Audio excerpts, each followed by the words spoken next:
Amém. Graça e paz, queridos. É bom nós estarmos juntos novamente para estudarmos um pouco das Sagradas Escrituras. Para mim é um privilégio muito grande fazer parte deste grupo, né, que está sempre gravitando em torno da Santa Palavra do Senhor, né, para aprendermos mais dela e crescermos na graça e no conhecimento de nosso Senhor e Salvador Jesus Cristo. Mas antes eu queria parabenizar todas as mamães de nossa igreja, as que estão aqui nessa videoconferência. Que Deus abençoe vocês. A futura mamãe, né, a Stephanie, que está com a criancinha e no ventre. Que Deus abençoe, dê graça, a criancinha possa crescer no ventre de Stephanie com saúde e nasça no devido tempo para a glória de Deus, né, para viver neste mundo glorificando o nome do Senhor nosso Deus, né? Eu queria só, irmãos, mania de professor, né? Quando a gente começa uma aula, a Gentil está aí, os pastores, outros irmãos que labutam nesta área, a gente sempre, quando vai começar a aula, traz à memória o que a gente já tratou de uma maneira rápida, para que os irmãos possam se situar no momento do estudo que iremos fazer, né? Então, nós estamos estudando a doutrina dos anjos, é uma das doutrinas que fazem parte do escopo doutrinário geral da vida cristã, da doutrina cristã, a angelologia, ou angelologia, né? Já vimos que a existência dos anjos, ela é afirmada no Antigo Testamento, confirmada no Novo Testamento. Vimos que eles têm seres, ou melhor, têm características bem peculiares, são seres criados, são seres espirituais, seres pessoais, seres assexuados, seres imortais, seres zelosos, seres poderosos, né? Constituem uma organização, ocupam diferentes posições nesse programa divino. E vimos também a questão da natureza moral dos anjos, todos foram criados santos, sem pecado. Muitos se mantiveram obedientes a Deus, foram confirmados na bondade. Muitos também transgrediram a lei de Deus e foram confirmados na maldade e expulsos da presença de Deus, né? Esses anjos, eles têm atividades a executarem. Os anjos bons, os anjos de Deus, os santos anjos, os anjos eleitos, eles adoram a Deus, executam a vontade de Deus, guardam os santos, ministram ao povo de Deus e acompanharão Cristo por ocasião da sua segunda vinda. Os anjos maus também têm os seus propósitos, né, as suas atividades, liderado por Lúcifer, o querubim ungido, que nós iremos tratar hoje pela manhã, né? Eles se opõem ao propósito de Deus, afligem o povo de Deus e executam o propósito de Satanás. Irmãos, olha, preste bem atenção. Quando nós nascemos, nós já estamos envolvidos numa batalha de natureza espiritual que já vem desde tempos imemoriais, né? O reino das trevas contra o reino da luz, né? O reino das trevas contra o reino da luz. E a Bíblia revela essa verdade.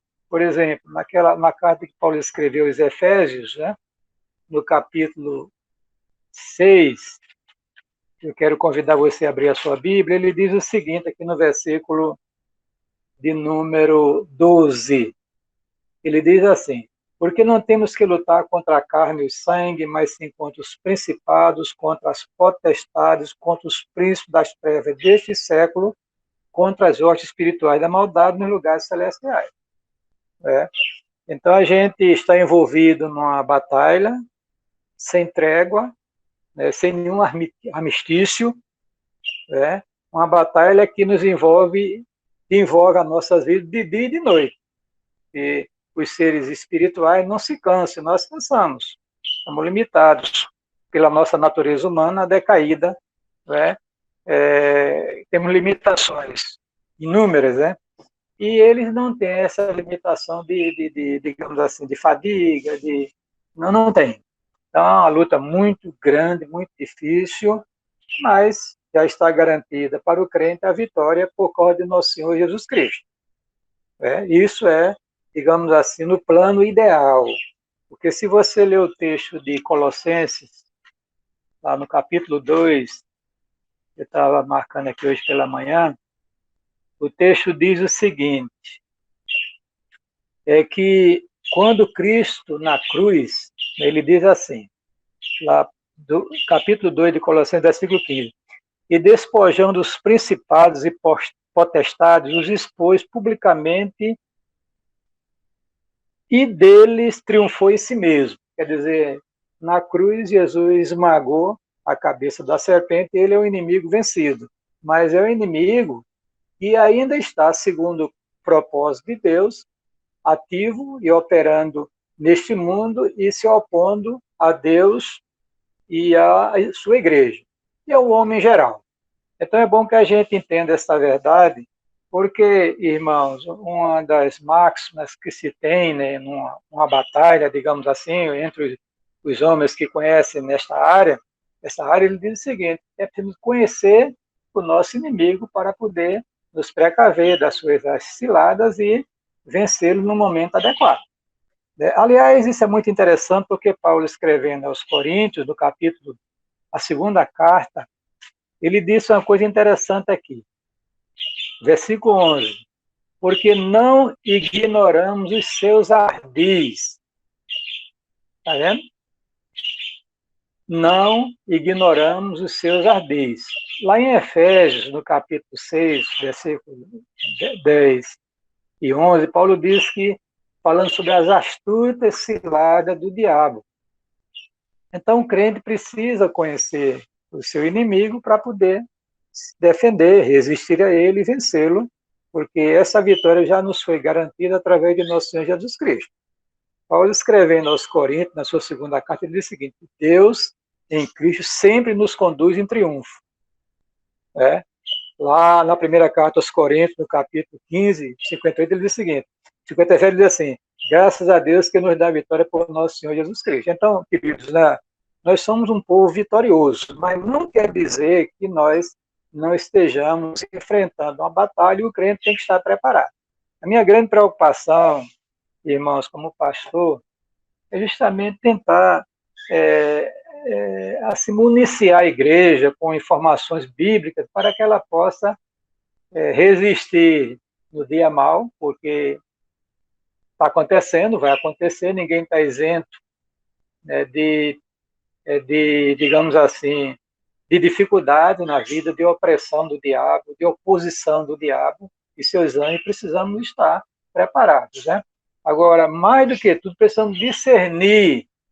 Aí é que está o X da questão, porque às vezes as coisas na igreja acontecem, na família acontecem, a gente não está discernindo que o diabo também está operando. Eu já disse num quadro que eu coloquei nas redes sociais que aquele crente que não está aos pés do Senhor em oração, eles são presas fáceis nas mãos do diabo. Parece incrível. Por quê? Porque não está revestido do poder de Deus para fazer face às lutas que estão dentro dessa peleja geral. Ele precisa estar revestido para poder vencer o inimigo, porque o texto diz lá em Efésios, quando Paulo orienta que a igreja se revista da armadura de Deus, né? Ele diz assim: para que possais, deixa eu ver aqui o texto, né? Ele fala sobre, diz assim, Efésios, capítulo 6, versículo 10, assim, diz assim: portanto, tomai toda a armadura de Deus, falando no versículo 13, né? Para que possais resistir no dia mal e, havendo feito tudo, ficar firme. Então, é imperioso que nós conheçamos esta verdade, conheçamos o nosso inimigo, estejamos atentos os seus ardis, porque às vezes o diabo ele prepara, irmãos, assim, as coisas tão sutis que, infelizmente, a gente cai nas esparrelas dele se não estivermos apercebidos. Eu vou citar um só exemplo, para depois tem outra, olhar aqui a questão desse personagem terrível que comanda o reino das trevas, né? Veja bem, quando Josué empreendeu a conquista da terra da promessa, né, a primeira batalha foi contra a cidade de Jericó, e foi vencida pelo poder de Deus, né? Na segunda cidade veio a questão de Ai, cidade menor, mas o problema de Acã, aí eles tiveram um tropeço, mas depois corrigiram o problema e venceram. Mas teve um incidente lá muito interessante, é que chegou um grupo de pessoas maltrapilho, né? Com os odres, né, que é onde carregava água, o vinho, alguma coisa assim, os pães, tudo mofado, etc. Olha, nós vimos uma região muito longe, e nós vimos que Deus deu essa terra ao povo de Israel, e a gente quer fazer uma aliança com você, pá, pá, pá, pá, pá. E o texto diz que Josué prontamente aceitou foi enganado por aquela sutileza, ele ardeu, e aí ficou comprometido, porque soube que aquele povo morava bem pertinho ali das cidades que eles já tinham conquistado. Gibeon. Então, quer dizer o seguinte, irmão, que a gente precisa ter conhecimento. Então, essa doutrina é muito interessante na minha avaliação, porque há muito misticismo no meio da igreja, né? Por exemplo, eu estava ouvindo aqui as músicas de Matos Nascimento. Aí percebi que ele dá uma ênfase tremenda a diversos hinos que falam sobre anjos, né? Aquele negócio de anjo. Aí eu olhei assim e disse, então, tudo bem, até aqui, até onde eu vi, é bíblica, mas é uma ênfase assim, às vezes até exagerada, porque os anjos, eles são instrumentos usados por Deus para abençoar, ajudar a igreja na sua caminhada aqui neste mundo. E os anjos não se opõem ao propósito de Deus ser inimigo da igreja. Mas em relação ao líder, né, ao chefe, né, do reino das trevas, a Bíblia o identifica. A Bíblia o identifica. A gente precisa entender essa verdade. Há uma identificação. Né? A Bíblia não deixa esse assunto sem informação para o povo de Deus, né? Aliás, é até um slide que eu fiz ontem e que não está aqui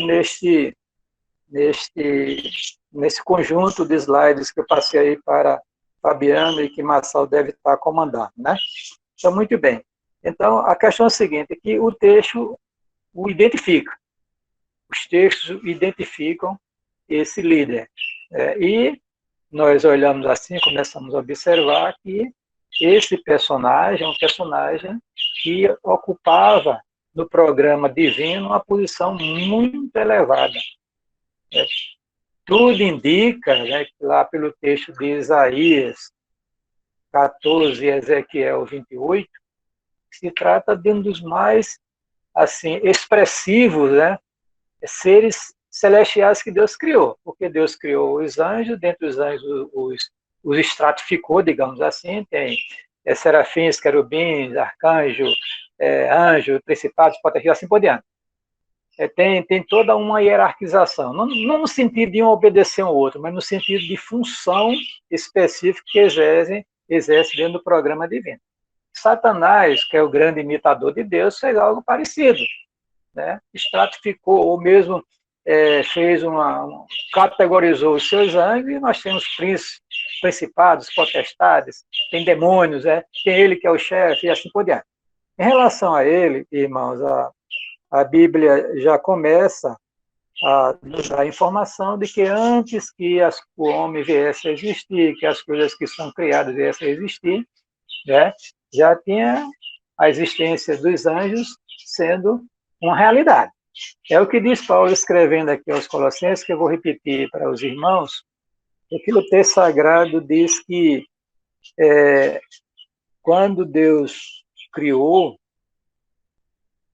ele criou os seres, a criação foi uma criação, aqui estou lendo o versículo 16 do capítulo 1 de Colossenses, porque nele, diz a Bíblia, em Cristo, foram criadas todas as coisas que há nos céus e na terra, visíveis e invisíveis, sejam tronos, sejam dominações, sejam principados, sejam potestades. Tudo foi criado por ele e para ele. Então, a criação espiritual já existia antes da criação material. E dá a entender os textos, tanto de Isaías, de Ezequiel, e de 2 Pedro, de Judas, e também os evangelhos, pelo menos o de São Lucas, nos relatam que houve um problema nos céus e houve uma rebelião, encabeçada por este personagem, e lá o texto de Isaías, Ezequiel, diz que era um querubim ungido, né? É Satanás, portador de luz, quer dizer, ele resolveu, né, no seu coração, né, evidentemente que tinha um livre-arbítrio naquele momento, né, de ser igual a Deus, que é uma aspiração profunda que havia no seu coração, e observe, movido pela soberba, porque o texto dele lá de 1 Timóteo capítulo 3, que uma das qualificações dos ministros do evangelho é que não seja neófito, quer dizer, novo na fé. Por quê? Para que não incorra na condenação do diabo, que foi justamente a soberba, né? Que ser maior ou igual a Deus. E foi isso que ele sugeriu à mulher quando a seduziu no sentido de enganá-la, né, porque ele disse, olha, vocês serão semelhantes a Deus. Então aquilo ali encheu o coração da mulher também de vaidade, de soberba, etc., e terminou o que nós vimos em relação à queda. Então, é uma existência já identificada, nós temos os nomes deles dados pela Bíblia Sagrada. Queria convidar você a abrir a sua Bíblia no livro de Apocalipse, lá no capítulo 12, versículo 9.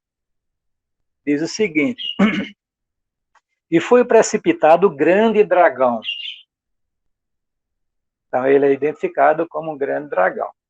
Em relação a dragão, eu não sei se vocês se lembram, as Olimpíadas de Barcelona, não me lembro o ano, que ela começa com um grande dragão vermelho sendo, né, apresentado no meio do estádio, alguma coisa assim. E eu me lembrei, quando vi aquilo ali, no grande dragão do Apocalipse aqui, do capítulo 12. Está aqui, grande dragão, a antiga serpente. Que serpente? Aquela que, lá no Éden, enganou a mulher, levando à queda, né? A antiga serpente, o diabo, né? E Satanás. Fora outros nomes que a Bíblia dá, o pai da mentira, o acusador de nossos irmãos, o maligno e assim por diante. Então, ele é identificado como chefe desta quadrilha, né? Desse reino das trevas, que pela graça de Deus nós fomos tirados de lá. Escrevendo à igreja de Colossos, Paulo disse lá no capítulo 1, versículo 13, que Jesus, com a sua obra redentora, ele nos tirou da potestade das trevas e nos transportou para o reino do Filho do seu amor. Quer dizer, no ato da conversão da pessoa, ela é tirada, arrancada pelo poder de Deus do reino das trevas, do controle de Satanás e de todo o sistema que ele estabeleceu neste mundo, que o texto diz, o mundo inteiro já é no maligno.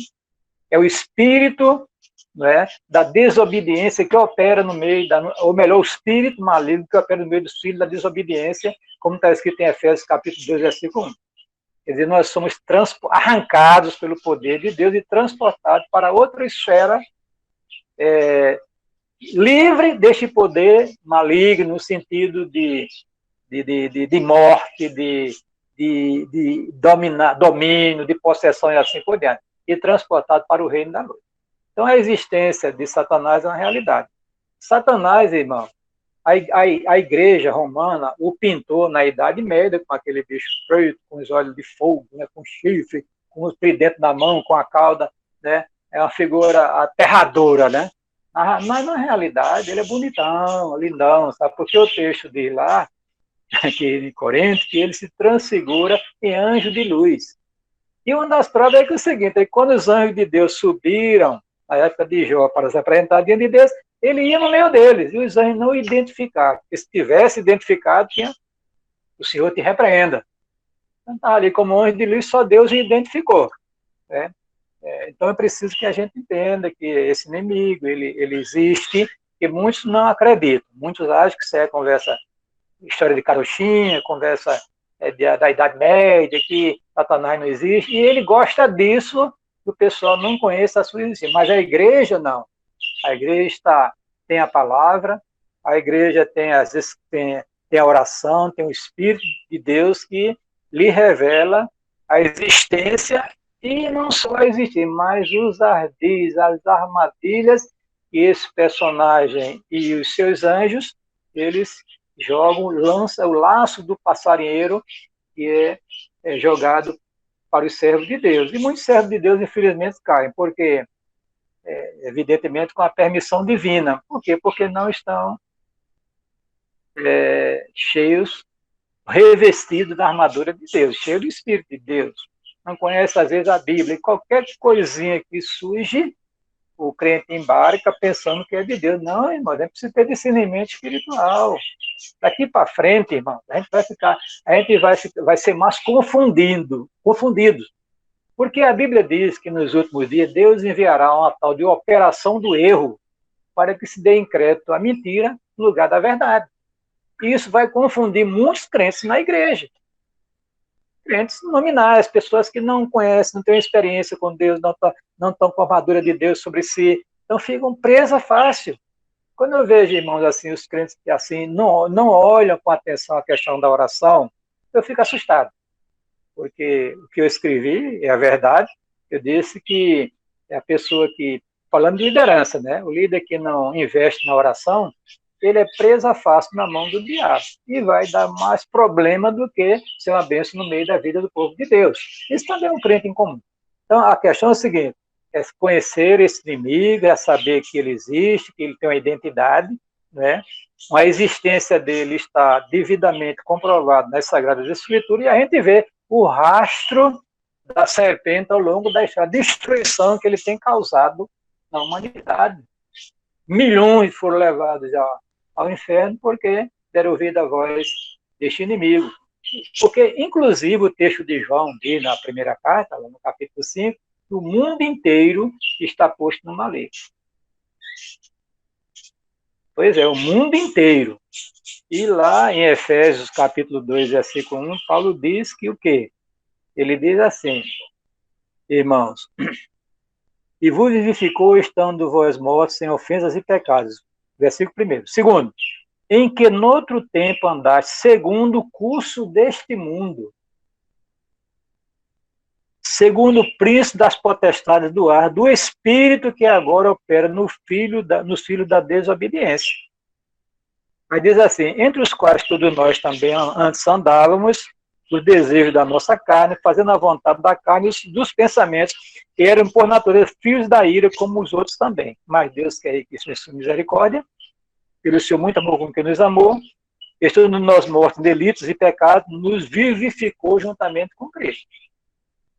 Pois é, então, o mundo inteiro está sob o controle desse inimigo terrível da igreja, o dragão, lá do Apocalipse, a antiga serpente, Satanás, o diabo, e outros nomes que a Bíblia o identifica com eles, né? Ele se opõe à igreja. Pedro disse assim, Tiago, resisti ao diabo e ele fugirá de vós. Pedro diz que o diabo, se dissolve, vigia que o diabo anda em derredor de vós, fugindo como leão, buscando a quem possa tragar. Agora, atenção para a interpretação desse texto. Pelo amor de Deus, ninguém venha dizer que o diabo está ao redor de cada crente. Ele não é onipresente, ele não tem esse atributo. Ele se rebelou contra Deus, levou consigo 1/3 das estrelas do céu, ou seja, da quantidade imensa de anjos que nós não sabemos, né? Texto lá, milhões, milhares de milhares, 1/3 desses anjos seguiram a Lúcifer e eles são agora os opositores da igreja, né? Lutam contra a igreja de Cristo, contra Cristo e contra a sua igreja. Isso é dito pelo livro de Apocalipse, embora que em linguagem assim simbólica, mas isso aí, essa verdade está lá especificada. Então a existência dele é definida. Olha o que Jesus disse aqui em Mateus, ou melhor, João 8:44. Está aí no quadrozinho, gente, você pode colocar aí, Massal, a sua existência, falando de Satanás, primeiro quadro, né? Depois a sua existência, né? Você vai adiante, diz assim, declarada nas Escrituras, como eu falei. Jesus disse, vós tendes por pai ao diabo. Falando dos judeus. e quereis satisfazer os desejos de vosso pai. Ele foi homicida desde o princípio e não se firmou na verdade, porque não há verdade nele. Quando ele profere mentira, fala do que ele é próprio, porque é mentiroso e pai da mentira. Interessante, né? Observe como as coisas são. Precisa entender o programa divino, né? Os judeus, Deus tinha uma aliança com Israel. Vai com Abraão, começa ali. Então, era o povo de Deus, pelo menos assim, na aliança antiga. Só que o povo de Deus realmente era aquelas pessoas que tinham a fé que Abraão tinha. Quando Jesus diz aqui, vós tendo por pai ao diabo, disse aos judeus, já pensou? Insulto! Jesus disse para aquele povo que se considera o povo de escolhido, o povo de etc. Jesus está tratando aqui de outra coisa, de conversão, de salvação, de adoção de filhos e assim por diante. Tá? Então, a existência está aí identificada, tem textos diversos que falam ao longo da palavra de Deus. Massal coloca o quadro seguinte, seu estado original, para os irmãos verem aí. Muito bem. Aí, seu estado original, criado sem defeito, puro. Como tudo que Deus criou foi bem feito, tanto na criação material, como também na criação espiritual. Satanás não foi criado como Satanás, como adversário. Ele foi criado santo. Só que lhe foi dado, como dado ao homem também, Adão e Eva, o livre-arbítrio, foi uma escolha. Não sabemos como surgiu lá no céu isso lá no interior daquele ser, não sabemos. O fato é que a Bíblia identifica uma cisão no céu liderada por esse querubim ungido. O texto lá de Ezequiel diz assim, capítulo 28, versículo 14 e 15. Tu eras o querubim ungido para cobrir que estabeleci, no monte santo de Deus estava no meio das pedras afogueadas, andava. Perfeito era nos teus caminhos, desde o dia em que foste criado, até que se achou iniquidade em ti. Olha, observa o seguinte. Tanto o texto de Isaías lá no 14, ele está falando sobre o príncipe da Babilônia. Era uma pessoa física que dominava a Babilônia na época. E aqui ele está falando do rei de Tiro, uma pessoa física que liderava aquele país, né, próximo de Israel. Tiro e Sidom. Né? Você pode olhar na geografia, você vai ver. Só que, em dado momento, a descrição que ele faz daquele príncipe transcende a descrição de um ser humano. É o que está escrito. Querubins ungido, para cobrir que estabeleci, no monte santo de Deus estava, no monte, no meio das pedras afogueadas andar. Perfeito era nos teus caminhos, até desde o dia que fosse criado, até que se achou iniquidade em ti. Aí você começa a olhar a sequência e vê que é um ser espiritual que está sendo identificado como querubim ungido, e se rebelou contra Deus, e por causa disso, ele levou consigo um terço dos anjos dos céus, né, e ficaram agora, e construíram o reino das trevas, liderados por Lúcifer, o querubim ungido, né, e que se opõe ao reino de Deus, ao reino liderado por Jesus Cristo. Então, está aí, o estado original. Então, ele não foi criado sempre o diabo, não. Ele foi criado um ser santo, mas por opção pessoal, ele transgride o mandamento divino, né, e quer ser semelhante ao Altíssimo, e aí complicou a vida dele, e complicou também a vida um terço das estrelas dos céus que eu segui. Eu estava olhando hoje para um comentário do livro de Apocalipse muito bom, Simon Christemake, né, que é aquela editora de educação cristã, muito bom esse comentário, e ele diz, ali eu estou até com ele aqui, só mostrar para vocês aqui, tá vendo? E esse comentário, ele fala sobre isso que eu falei para os irmãos, né? Falando sobre duas linhas de pensamento, mas essa é a mais consistente, coerente para esse programa geral que a palavra de Deus nos revela. Então, foi criado santo, puro, mas com opção livre-arbítrio, e resolveu, talvez olhando para o espelho, né, espelho, espelho meu, existe alguém mais bonito do que eu, que diz aí na história, um negócio dessa natureza. Achou-se uma beleza extraordinária e achou-se um tanto poder, tanta autoridade que Deus lhe dera, né? E que ele ainda tem hoje, viu? Porque o texto diz lá em Romanos que os dons e a vocação de Deus são sem arrependimento. Só que no lugar de ele usar agora para a glória de Deus, está usando para se opor a Deus e à igreja do nosso Senhor Jesus Cristo, ao homem em geral. Né? Vamos lá. Então vamos ver aqui o quadro seguinte. Sua natureza. É essencialmente um espírito malévolo, opositor de Deus e do seu povo.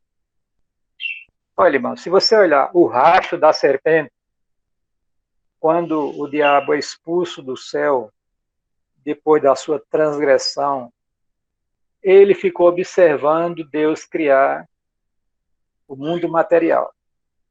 E viu ali, observando como Deus criou com tanto desvelo o homem, né? Do pó da terra, soprou nas suas narinas o fôlego da vida, o homem tornou-se alma vivente. Depois de criado o homem, Deus do homem criou a mulher e o juntou através do matrimônio, os autorizou a viver a vida sexual e se reproduzir, e encher a terra. Então, Satanás, ele é invejoso. Então, o que é que ele fez? Agora eu disse, eu vou mexer nessa estrutura que Deus criou. Para a glória dele e segundo a sua imagem e semelhança. Aí o texto diz, irmãos, que Satanás agora transforma na serpente, ou entra na serpente, se aproxima da mulher, tudo era novidade na época. É por isso que a mulher não pegou um pau e começou a matar a cobra, né? Porque se qualquer pessoa vir uma cobra, vai querer logo matá-la. Né? Especialmente as mulheres, que o texto diz aí, por inimizade entre o trio e a serpente. Mas veja bem, aquela mulher representava a igreja de Cristo. Então veja bem, o que acontece, né? Ele agora arquiteta, projeta uma ação, né, que leve aquele casal a desobedecer a Deus, e de fato aconteceu. Então, só que ele foi frustrado naquele seu intento, porque Deus usou de misericórdia o casal e providenciou sacrifício, animais foram mortos, sangue foi derramado, foram vestidos por Deus, né? Quer dizer que eles aceitaram a provisão de Deus. Né? Aí daqui a pouco aquele já gerou Caim que era do maligno, diz o texto lá na frente no Novo Testamento, mas se o Abel, segundo filho, homem de Deus, né? E que nós conhecemos, é um dos heróis da fé, está lá no Hebreus capítulo 11, e de Abel, depois vem Adão e Eva geram Sete, aí começa a surgir uma geração piedosa que sempre recebeu a oposição de Satanás. Né? Saibam que as lutas que Satanás teve para destruir o povo de Deus, você vê na história. Por exemplo, o caso de Saul querer destruir a vida de Davi, que era a pessoa, através dele, né, viria a descendência messiânica. Amã, na época de Esté, que destruiu os judeus, e assim por diante. Herodes, que destruiu as criancinhas, que Jesus, quando era criança, e assim por diante. Esse dragão, ele sempre viveu ao longo da história se opondo ao povo de Deus. Né? Então, o espírito maligno. Né? E o texto aqui que eu coloquei, Zacarias 3:1, justamente é quando, numa visão que foi dada ao profeta Zacarias, né?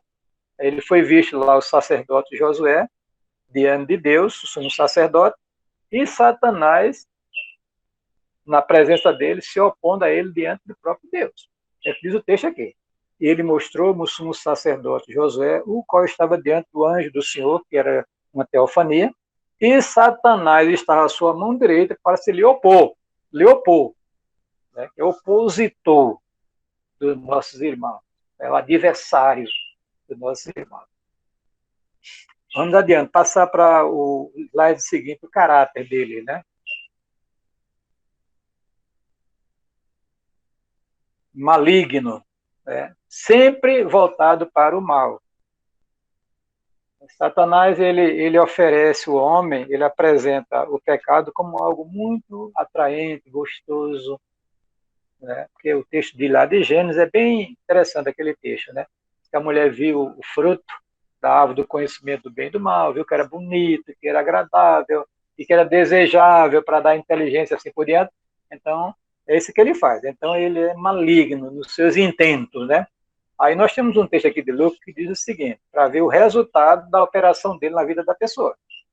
Então vai, disse Jesus lá, 11:26 de São Lucas, e leva consigo outros 7 espíritos piores do que ele, e entrando, habitam ali, e o último estado desse homem é pior do que o primeiro. Quer dizer, cumprindo-se aquilo que Jesus falou. O ladrão não veio somente senão para roubar, matar e destruir. Nós vemos aquilo, irmãos, é bem assim, exemplificado naqueles porcos que os espíritos entraram neles, né? Levando-os a se afogar à destruição, quando foram expulsos daquele homem, gadareno. Né? Quando Jesus expulsa os demônios, eles entram naqueles porcos, e os porcos ficaram, assim, digamos, enlouquecidos, e foram para o desfiladeiro e se afogaram. Mostrando exatamente qual a finalidade da obra desse ser terrível, né, que é o inimigo da igreja. Maligno por excelência. Vamos para a seguinte. A obra dele. Sua obra, aquilo que eu já citei, maléfica, matar, roubar e destruir. Aí Jesus cita o texto lá de São João, capítulo 10, versículo 10, ele falou, e São João registrou. O ladrão, quem é esse ladrão? Satanás. Não vem senão a roubar, matar e destruir, eu vim para que tenham vida e tenham com abundância. Quer dizer, é uma distância de anos-luz, né, entre a obra de Cristo e a obra de Satanás. É matar, roubar e destruir, e Cristo veio para que nós tivéssemos vida e vida com abundância. A gente precisa estar bem atento a essa realidade. Agora, qual o destino desse personagem? Muita gente pensa, irmão, que Satanás ele é aquele cara feliz, né, que leva o povo para o inferno e que não tem nada pesando sobre ele. Não é bem assim. Satanás, está debaixo de condenação. Eu vou citar aqui um texto, queria que você me acompanhasse, pegar a sua Bíblia em casa, é que o juízo de Deus sobre ele e seus anjos. Capítulo 2 de segunda carta que Pedro escreveu, no versículo 4, que diz o seguinte: porque se Deus não perdoa os anjos que pecaram, quando os anjos pecaram? Antes da criação material. Havendo-os lançado no inferno, os entregou às cadeias da escuridão, ficando reservados para o juízo. Quer dizer, aqui a ideia é a seguinte, que eles estão já debaixo de condenação, não há mais perspectiva nenhuma de melhora nesses seres da maldade, e muito menos no cabeça, o querubim ungido, o grande dragão, a serpente, Satanás, o diabo, não há perspectiva nenhuma de retorno para Deus. Estão privados, né? Deus entregou a cadeias eternas, reservado para o juízo do grande dia, que é o julgamento final. E serão julgados o diabo e seus anjos, e também a humanidade, que não aceitou a obra redentora de Cristo. Né? O julgamento da igreja é algo à parte, porque a igreja irá participar também do julgamento dos anjos com Cristo. Qual anjo? Anjos maus, porque os anjos bons não precisam ser julgados, são anjos de Deus. Então, o diabo e seus anjos irão passar pelo crivo do julgamento da igreja, do Senhor e de sua igreja. Aí vai ser destinado agora, se cumprir aquela palavra que Jesus disse que o inferno foi preparado para o diabo e seus anjos. Lá em Judas, no versículo 6, só lembrar aos irmãos que quando um livro da Bíblia tem só um capítulo, você não cita o capítulo 1, porque é óbvio. Então, cita só o versículo. Então, o versículo 6 de Judas diz assim: e aos anjos que não guardaram o seu principado, mas deixaram sua própria habitação, reservou na escuridão e em prisões eternas até o juízo daquele grande dia. Quer dizer, estão debaixo de condenação. A prova disso, irmãos, é que quando Jesus confronta um espírito maligno que possui um homem, ele dissera assim: que temos nós contigo, Jesus Nazareno? Vieste nos perder-nos antes do tempo? ou seja, vieste nos punir antes do tempo, porque ele sabe que tem um tempo já designado por Deus, quando eles virão para um lugar reservado, justamente lá, o que há com fogo e enxofre, que está lá no capítulo 20 do livro de Apocalipse, que eu citei aqui no quadrozinho de PowerPoint. Diz assim: defino, perdição eterna, lá o que arde com fogo e enxofre, sofrer por toda a eternidade. Aí está aqui. E o diabo que os enganava, olha aí, é o enganador. Com as suas sutilezas, irmão. Olha, irmãos, isso me preocupa demais. A igreja precisa estar com os olhos abertos. A liderança da igreja tem que ter discernimento espiritual para perceber quem está, em certas ocasiões, se sujeira no meio do povo de Deus. Eu vejo o povo de Deus dizer amém a tudo que está acontecendo nas redes sociais. Porque o pastor tem uma grande igreja, então tudo que sai da boca dele é Deus que está falando. É a boca de Deus. Mentira, irmão. Não é bem assim. A gente tem que conhecer a palavra para poder, está aqui minha Bíblia bonita, né? Para poder discernir quem está ali falando e quem está fazendo as coisas. Porque o texto diz, irmãos, que os últimos dias serão dias que a igreja vai presenciar muitos milagres, muitas maravilhas em nome de Cristo. Só que Jesus disse lá, quando ele está terminando o sermão do monte, né?